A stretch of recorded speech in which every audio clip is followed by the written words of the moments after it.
pues primero preguntarle, ¿está satisfecho con lo que ha hecho en estos 2 años? Diría que sí.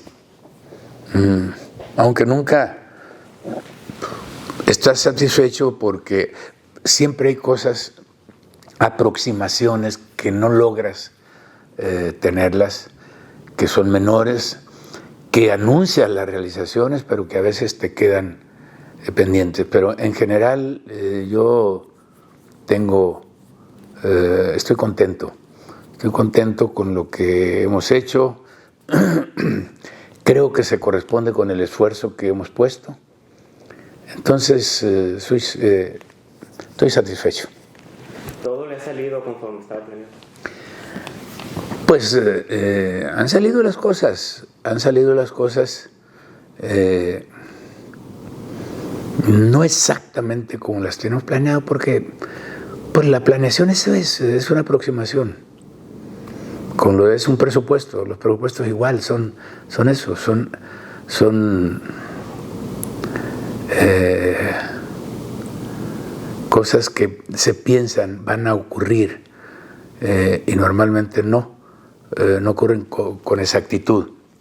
Se necesita realmente mucha pericia, pero lo planeado en general nos ha resultado. El presupuesto lo muevo mucho porque hemos tenido necesidad de sacar adelante cosas que no estuvieron pensadas en el momento del presupuesto. Por ejemplo, la compra del maíz, el huracán Norma, por ejemplo, pues no está planeado, no tenemos. Estamos incorporando ya un recurso para este tipo de eventos circunstanciales, pero es buena la planeación. Yo como académico pues le tengo fe a la planeación. Es más, en algún tiempo fui responsable del área de planeación del gobierno del estado, cuando fui coordinador de asesores. A mí me tocaba hacer 2, y ya es el tercer plan estatal de desarrollo. Me tocó como coordinador de asesores tanto con el gobierno de Aguilar Padilla como el propio gobierno de Quirino, que yo era jefe de asesores. Y ahora, pues el nuestro, aunque no directamente lo trabajo yo, de todas maneras ya tengo el hábito de revisar yo las cosas. Yo reviso todo lo paso por mis ojos. Por eso es que lo que puedo decir es que sí, lo planeado está saliendo. Por ejemplo, te digo, planeamos una inversión extranjera directa de 2,000 millones de pesos de dólares para el sexenio. Sin embargo, en los 2 primeros años llevamos 1,054. O sea, esa proyección, por fortuna, la estamos rebasando. Pero igual te ocurre, y te digo, los planes se hacen siempre antes. Y la realidad a veces te rebasa o te deja pendientes. A nosotros nos está resultando bien, ¿no? El tema de económico, el resto de temas importantes para nosotros, que es la planeación de la vocación fundamental de Sinaloa, que es la producción agrícola, la ganadera, la pesquera. La estamos atendiendo conforme los cánones que nos trazamos desde que hicimos el Plan Estatal de Desarrollo. ¿Para usted qué es lo más destacable de estos 2 años? Lo más destacable para mí es la parte humana. Para mí el mayor logro está en la atención a los grupos vulnerables, a los que requieren mayor ayuda, apoyo. La pensión de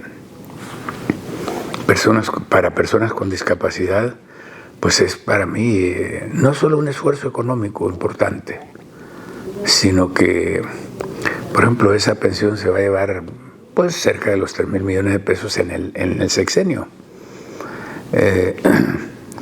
en donde participamos juntos el gobierno federal y nosotros. Es quizá una de las partes más considerables. Y después de eso, pues lo que le hemos puesto a los programas específicos de atender a niños con sordera, que para eso tenemos los implantes cocleares, a los niños con problemas cardíacos, que son las cirugías a corazón abierto, a los niños que nacen con diabetes, que tenemos programas específicamente para estos 3 segmentos de niños. En realidad hemos tomado el asunto de manera muy seria. Esto ayuda mucho. El tema de los niños con discapacidad motora y con el espectro autista. Igual, estamos dando por señalar algunos aspectos de ese trabajo humano. El otro tema es ahí mismo lo que estamos haciendo de manera fundamental para poder localizar a las personas desaparecidas. Los centros de resguardo temporal e identificación humana, llamados panteones forenses, igual, es un tema sustantivo, porque estos no son centros venidos de la noche a la mañana ni de manera improvisada, sino que lo estamos viendo como centros especializados. Ya hicimos el de Culiacán y ya empezamos el de Mazatlán. Entonces, ese tipo de cosas para nosotros es muy importante, ¿no? Aparte de que atendemos a los grupos marginados. En concreto, te puedo hablar de estas cosas que para mí son fundamentales. ¿Tiene pendientes que no puedo sacar adelante en estos 2 años? Sí, materiales. El tema de quisiera estar en eso, el circuito, el periférico de Culiacán. Espero que el 2024 lo pueda empezar y concluirlo en la gestión nuestra. ¿Qué otros temas? Hemos avanzado, pero todavía no lo hemos sacado, el tema del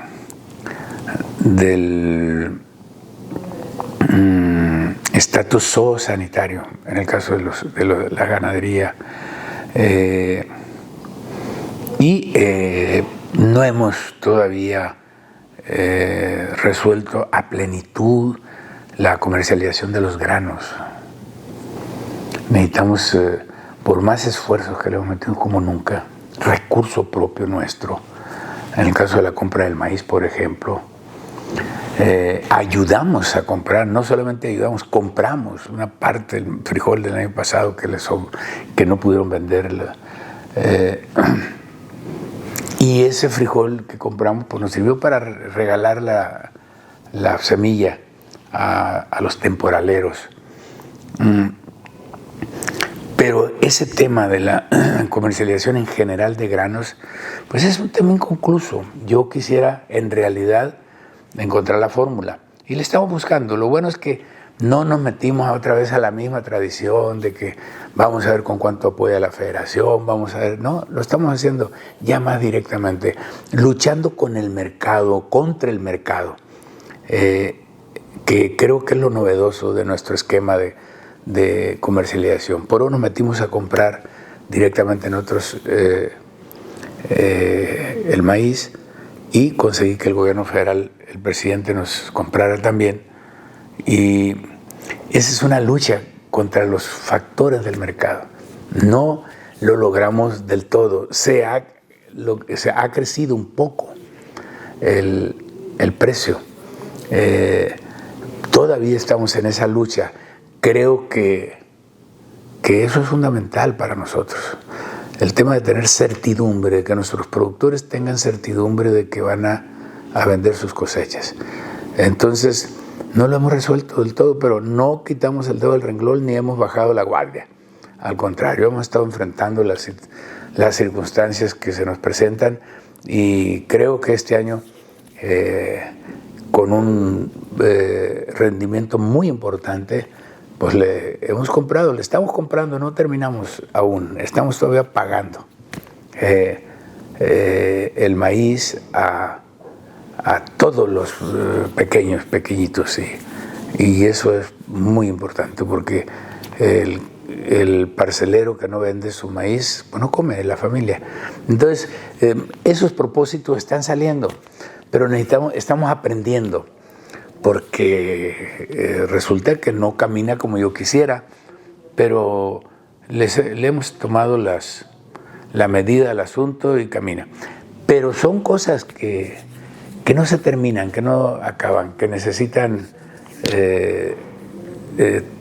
un tiempo para decir, ¿sabes qué? Ya encaucé este tema. No lo hemos logrado concluir. Una de sus propuestas de campaña era el combate a la corrupción. A 2 años de haber iniciado la administración, ¿ya logró combatirla aquí en el gobierno del Estado? Yo creo que sí hemos logrado avanzar mucho en el combate a la corrupción. Particularmente nosotros somos un Estado que está calificado a nivel de las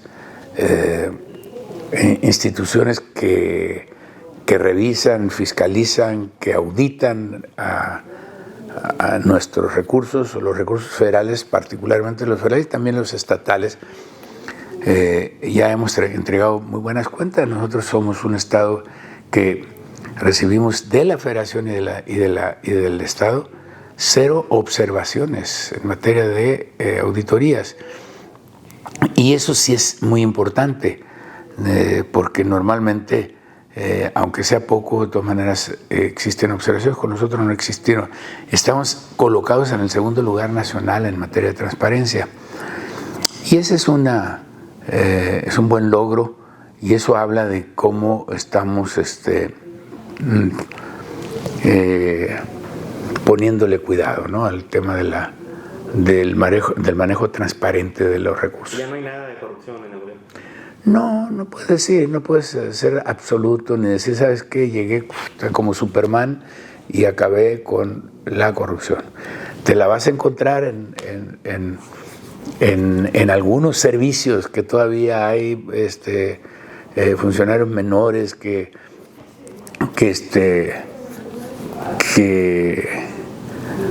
siguen teniendo la idea de que deben de recibir algún beneficio fuera de ley, que lo hacen en los trámites menores, que lo hacen, pero que eso pues lastima mucho a la gente. Entonces no puedo hablar de 0 corrupción, sería muy pretencioso de mi parte, ¿no? Pero sí tenemos un ordenamiento que nos ha fallado en ese tenor, se ha tenido que ir del gobierno. En CEPIC, por ejemplo, corrió un grupo de funcionarios que cometieron corrupción, que se distribuyeron a la malagueña plazas y horas y demás. Eso es corrupción, y tuvieron que salir. Y lo que hemos detectado, donde hemos detectado, hemos pasado a tomar medidas correspondientes. Desde que empezó su administración, usted estaba enfrascado en pleitos con Héctor Melesio Cuen, Estrada Ferreiro, el rector. ¿No lo desgasta en estos pleitos personalmente y a su imagen? No estoy en pleitos. Lo que estoy haciendo es lo que debe hacer un gobierno. Tenemos que acabar con la corrupción. Esta es la esencia. Yo no tengo ninguna rivalidad personal con ninguna de estas personas. Simplemente, institucionalmente, ellos tienen mucho que poner en orden y han aparecido corruptelas a la vista, y estas han dado lugar a las denuncias que conocemos y entonces se han judicializado. Finalmente, la idea que tiene todo el mundo es que todo lo hace el gobernador, que yo soy el que los denuncio, que yo soy el que los persigo, que yo soy no. Se necesitan ver ellos autocríticamente y decir, ¿sabes qué? Yo soy el causante, yo soy el responsable de lo que está pasando. Si me persiguen los funcionarios del orden de la justicia, debe ser por algo. No estamos inventando nada, simple y llanamente están ocurriendo estos procedimientos institucionales, son procedimientos institucionales. Entonces yo, claro, pues ellos para sacarle la vuelta a su responsabilidad dicen que yo los persigo, pero no es así. Lo que tenemos que es acabar la corrupción y lo hemos hecho. Qué bueno que me dices Estrada Ferreiro, sí, él es de Morena y anda queriendo ahora ser senador, se ha notado. Él es de Morena, es de mi partido, pero yo no tengo, ni tengo una llamada de atención del partido y que me dijera, oye, estás persiguiendo a tu compañero. No, absolutamente no. Todo el mundo sabe por qué está ocurriendo lo que ocurre. Y en el caso del químico y en el caso de los funcionarios de la universidad, funcionarios, esos son los que, según las acusaciones hasta ahora, no desvanecidas por ellos, ellos son presuntos responsables de corrupción. Así están señalados en varias de las denuncias. Entonces, pues, los persigue la ley. No tienen bronca conmigo. Ahí tienen que ver los tribunales y allá que se entiendan. Es más, yo no he presentado ninguna denuncia. Ninguna denuncia. Las denuncias las han prestado o ciudadanos o la Fiscalía. Y la Fiscalía, pues es un órgano autónomo. Y el Poder Judicial, pues es un órgano autónomo. Es un poder del Estado. Entonces, a mí no me desgasta. Lo que yo necesito hacer es lo que tiene que hacer todo gobierno, todo gobernante. Se encarga, no de estar midiendo, ay, me va a ir bien, me va a resultar algún chipote, mejor no lo hago porque a lo mejor me perjudican. No, el gobernante tiene que enfrentarse a los riesgos. Y los riesgos que vengan, tienes que saltarlos. Como si son obstáculos, sí, pero no sacarles la vuelta. En las últimas semanas ha habido, meses, señalamientos hacia usted de la persona más maldita del Estado, narcisista, el rector sátrapa. ¿Usted cómo ve esos señalamientos? No sé, ¿quién los dice? El rector, Estrada Ferreiro, por Melesio. Ajá. ¿Y que yo soy qué, dicen? Narcisista, la persona más maldita del Estado, no es el rector sátrapa. Pues muy probablemente para ellos así es.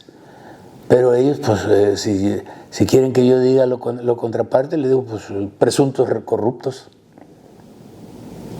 Y que me señale un presunto corrupto que está procesado y que están vinculados a proceso por estar, pues, me parece que es un halago que lo digan ellos a mí.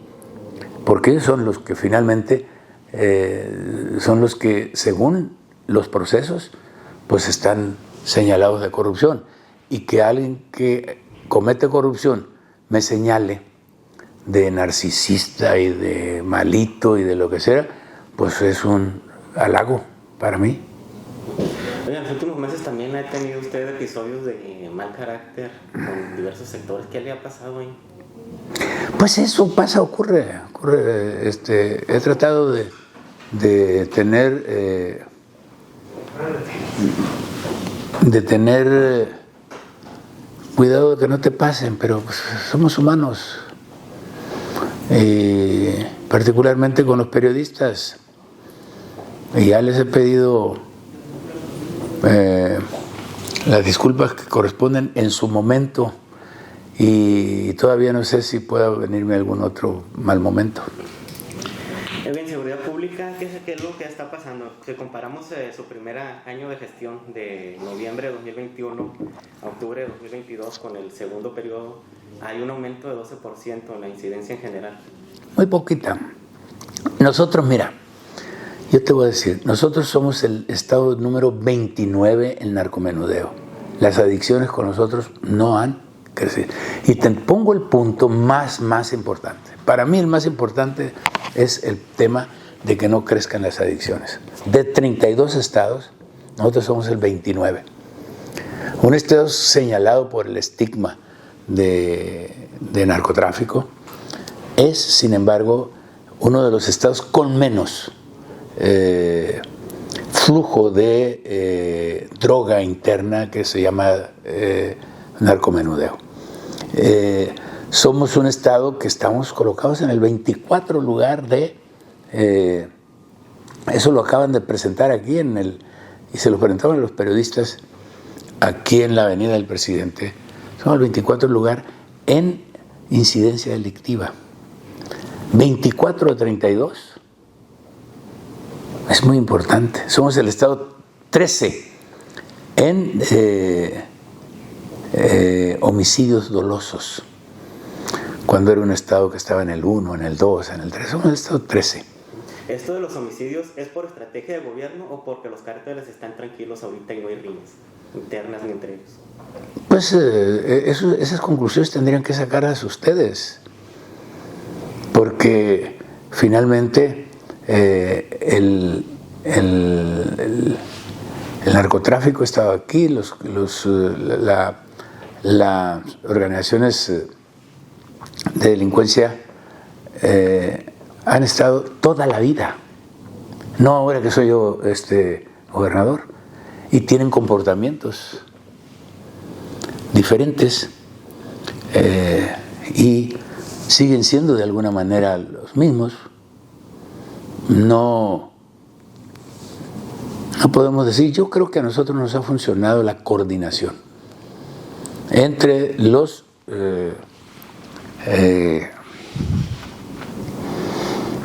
entre las instancias del orden federal y nosotros.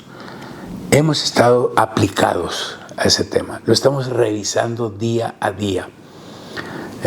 Yo no dejo de estar en la mesa de seguridad, y en la mesa de seguridad revisamos, incluso acordamos operativos. Ahorita traemos 2 operativos específicos en lo que es Mazatlán y Culiacán. Entonces, nosotros hacemos lo que nos corresponde a nosotros. No sabemos si el comportamiento de los grupos delictivos tienen alguna medida que se pueda determinar y por lo tanto decir, ¿saben qué? Esto no lo hace el gobierno, lo hacen los grupos. Sí, claro. Mientras haya gente que asesine, habrá homicidios dolosos. Mientras se reduzca el número de gente que asesina, habrá menos. ¿A qué se debe eso? Se debe a muchas cosas. Nosotros en la Cuarta Transformación se lo adjudicamos al abatimiento del origen de los delitos, la delincuencia. Con nosotros lo que hay es menos pobreza. El presidente ha sacado de la pobreza más de 5 millones. No ocurría eso, jamás.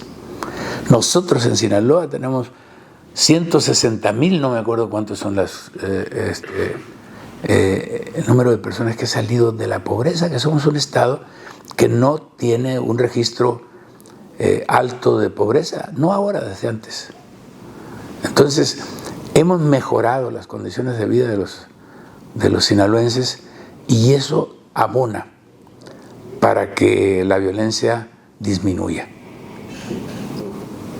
¿Qué diferencia hay, gobernador, entre el Sinaloa gobernado por el PRI y el PAN al Sinaloa que tiene 2 años gobernado por Morena? Pues la corrupción, aquellos han sido gobiernos corruptos, probados. La corrupción de la época de Maloba, por ejemplo. La corrupción de los gobiernos anteriores priistas, de todos, porque solamente uno del PAN ha habido. Entonces, es bien la corrupción. Habría que comparar simplemente cuánto le costaba hacer 1 kilómetro de carretera en aquellas, hacer un periodismo de investigación en ese sentido, y cuánto nos cuesta a nosotros. Realmente la gran diferencia es esa. Es decir, el tema de los moches están fundamentalmente en las obras. Incluso mentirle a la gente. Muchas colonias populares a las que acudimos nos dicen, oiga, pues que queremos que nos pavimente la calle que según esto ya está pavimentada. Según eso sí nos damos cuenta que hay algunos registros de calles pavimentadas que no se pavimentaron. Entonces, en esencia, la corrupción. Con nosotros no hay corrupción. Si ustedes saben que hay corrupción, ¿por qué no han presentado denuncias contra administraciones anteriores? ¿Por qué no? No me quiero dedicar a eso, quiero dedicarme a gobernar de aquí para adelante. Lo otro, tuvieron a qué hacerlo las instancias que les correspondió hacerlo. Y nosotros, en el caso de que existiera algo que todavía no prescribe, pues hacerlo, lo haríamos. Pero no tengo yo una evidencia que me permita ir allá. Por ejemplo, los moches. ¿Cómo sabes? ¿Cómo sé yo? ¿Cómo los tengo materialmente para...? No, los moches no dejan huella. ¿Ah?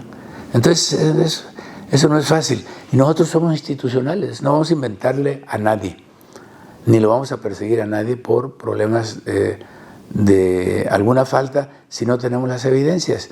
Pero lo cierto es que eso ocurría. Oiga, en otro tema ya, que no tiene que ver con el segundo informe. ¿Qué fue lo que pasó con las auditorías del SAT a Coppel y ARE?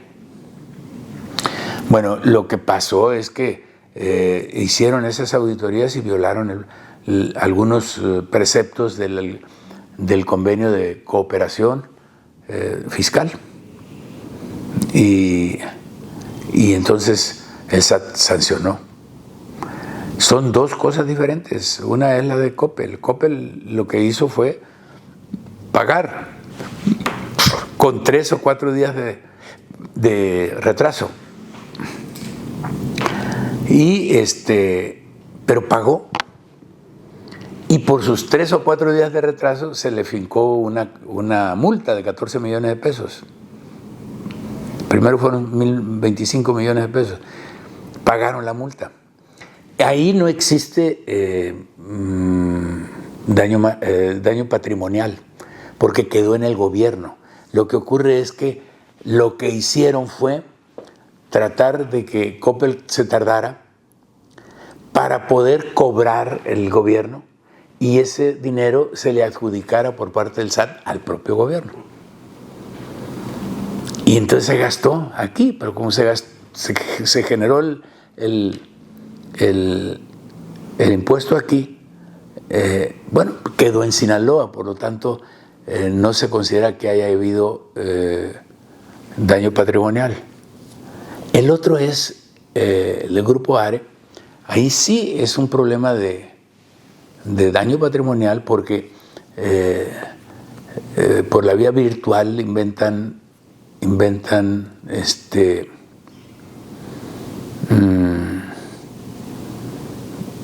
pérdidas en tal o cual empresa, pues tiene muchas empresas, y el SAT, el SATES aquí valida una parte de esas pérdidas reportadas y y trae como consecuencias que el SAT deba de pagar, o deba de estimular, o deba de darles un recurso a la empresa.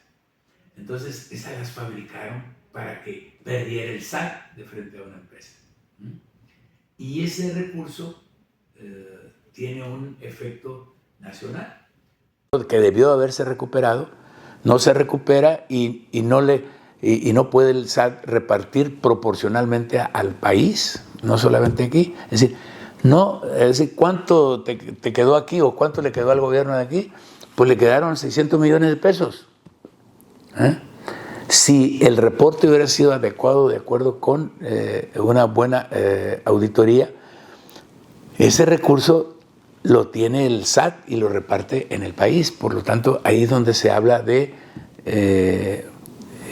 daño patrimonial. Y esas son las circunstancias que hay ahora. No tenemos esa actitud porque tiene que presentar el engrose. ¿Qué es el engrose? Es el detalle que tuvo, cómo estudió el tema la Corte para llegar a la conclusión que llegó y para llegar a dictar las sentencias. El engrose nos debe decir a nosotros qué razones se manejaron en un caso y en otro. Incluso de eso va a depender si tenemos que pagar o no. ¿De cuánto es el daño aquí en el caso de los Arellano? De 600 y tantos millones. ¿Pero es por los estímulos que ellos recibieron o por lo que dejaron de pagar? Eso es por lo que se deja de pagar. Lo que se deja de pagar inventando pérdidas. Ese es un dinero virtual. No creas que conozco mucho de eso. Y van a llegar hasta... Pero ese es el caso. O sea, ellos no pagan. No pagan. Es diferente a quien sí pagó, que fue el caso de Coppel. Lo que puedes presumir tú es que el gobernador le dijo a Coppel, tárdate. Para que quedara aquí el recurso. Para que quede aquí el recurso. Pero entonces eso lo detecta el SAT y en el momento en que hacen las auditorías no cuadran. Pero finalmente la empresa Coppel, hay que decirlo, pues pagó el 2025 y pagó una multa por retraso. ¿Y en el último caso van a llegar hasta las últimas consecuencias? Sí, va a llegarse en todo. Es decir, lo que nos corresponde hacer a nosotros y lo que le corresponde hacer a la federación. Aunque alcance al embajador, al gobernador. No, sí, ¿por qué no? Aquí nadie goza de impunidad. Pueden tener inmunidad diplomática, pero no es un tema ese es un asunto que tiene que seguirse y dársele continuidad, porque finalmente, imagínate que lo tenga que pagar yo, después de que no me dejaron pagar para pagar los aguinaldos, que fueron 2.200 millones, y luego 1.600 millones de pesos que se gastaron también en el gobierno anterior, y que yo los tuviera que pagar. No los ejercí en ningún momento. Entonces, pues es una sanción que te disminuye las posibilidades de hacer cosas en el Estado. ¿La sanción puede incluir pagar esos 600 millones? Claro, y puede incluir también que te sancionen con un tiempo de que no te den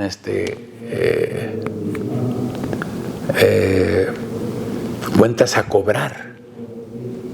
Es decir, que cobres impuestos federales, te los encargan a ti, hagas auditorías y de eso te deriva un porcentaje importante.